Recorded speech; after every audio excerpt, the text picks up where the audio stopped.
Assalamu alaikum. Welcome to Hijrah Holistics. Today I want to think about Hijrah as a process. Now, over the past few years, during my Hijrah journey, I've been looking all over at online materials to see what kind of experiences and views other Muslims have about Hijrah, about migration. And I'm amazed at some of the limitations that Muslims place on other Muslims. And I feel that can often be problematic. If we're trying to give, sincere advisement, that's one thing. But if you're trying to rip another person down and prevent them from finding safety for them and their loved ones, then that becomes a big issue. So let's think about Hijrah as a process. Now, obviously, there's some point where many of us have hit a point where we realize, hey, the society we're living in is going down some dark roads. I want to protect my children from false teachings, from dangerous practices, and this is very understandable. Sometimes Allah will guide us in a number of interesting ways to leave our land and go to another place. But there is a process involved. And it's not going to be the same journey for just everybody. Now, many countries now have become much more strict about how you can enter that country and if you can buy land, if you can live on the land. So there are a number of requirements, not to even, without even mentioning the pricing, because prices have skyrocketed all over the Muslim world and the world as a whole. So, and that's not even looking into the issue of how Islamic is that society that you're moving to. Whether it's in, we've got arguments. Some people, they feel like a certain area, like in the Arabian Peninsula, there might be a number of places that are off limits now that might have been the prime destinations for them and their family in a past way of thinking. Now it's outpriced. Now there are all kinds of things happening there that you might consider to be un-Islamic and problematic. So now you're thinking about other places. Okay, well, many people originate from South Asia. Is it safe to go back to Pakistan? Is it safe to go to Bangladesh? Is it safe to go to India? And what part of India? Okay, can you afford to go to, say, Malaysia or, Southeast Asia? Is it possible to go to Indonesia? There are all kinds of, what about Morocco? Every country now, we have to look at how did they handle the whole C-19 event? How did they handle lockdowns, masking, social distancing, worship in the masjid? How did they handle the Jabberwocky beast blasts? Was it mandated? Was it required? Was it pressured? These are all very important questions to consider and to do research on. So we don't necessarily know, where do we make Hijrah to? Now, I've seen people online, for instance, many people went for periods of time. They made Hijrah and they moved for periods of time to, say, Morocco or to Southeast Asia or to the Gulf nations or to Turkey. And they went with maybe their savings.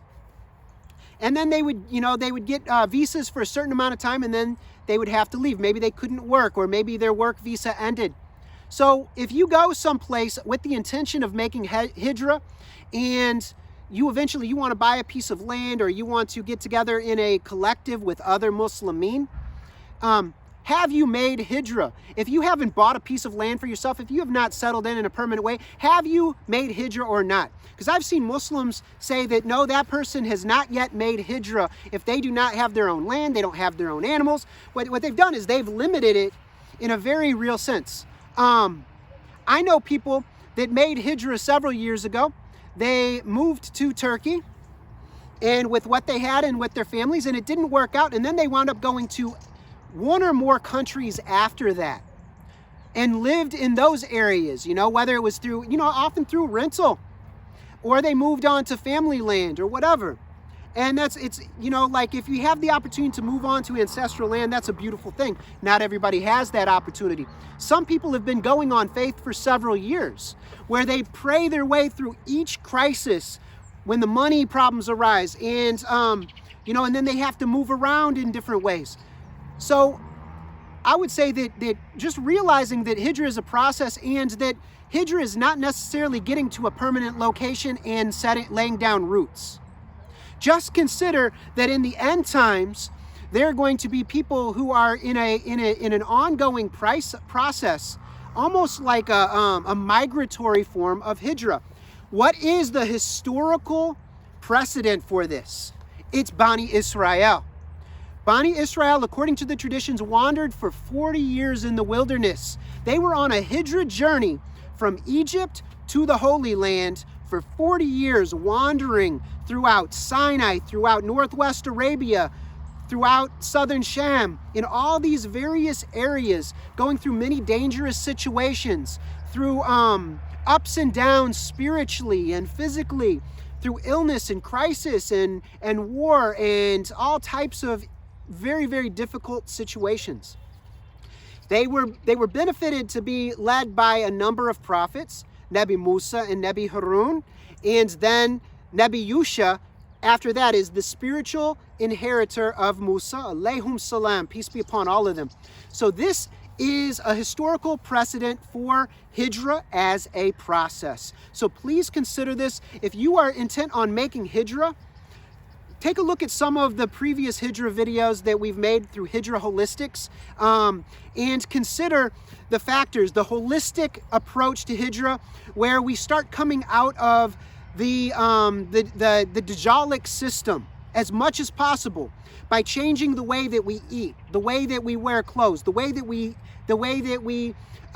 think, and come out of that system that people among the peoples of the book, they would call out of the Babylon system, out of spiritual Egypt, out of spiritual Rome, whatever it might be, to come out of a synthetic, artificial system of manipulation and control, out of the control grid, to come out of that system that is toxic and unethical and impure, and coming into the most garden-like lifestyle, a prophetic way of living, organically, ethically, as close to garden-like living as possible, the true ancestral way, going all the way back in the prophetic pattern as much as we can.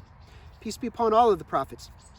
So just give these some thoughts. If you doubt anything that I'm saying, do some research about it and pray about it.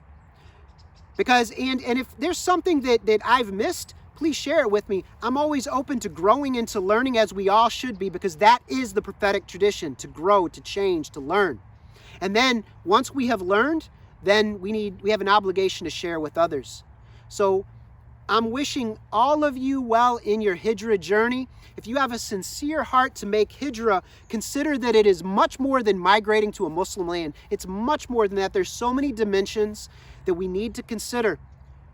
May you and your loved ones be safe from harm. May you be brought nearer and nearer to the truth. May you surrender to the truth in the most beautiful manner and be transformed through Tawbah and through Tazkiyah, which I would advise you to consider Tawbah and Tazkiyah to be holistic. Take a systematic, holistic, all-encompassing approach to purify your mind, to purify your body, to purify your life, your household, and the environment of your loved ones, to provide the supports that we need to survive and thrive. So until next time, Assalamu alaikum wa rahmatullahi wa barakatuhu.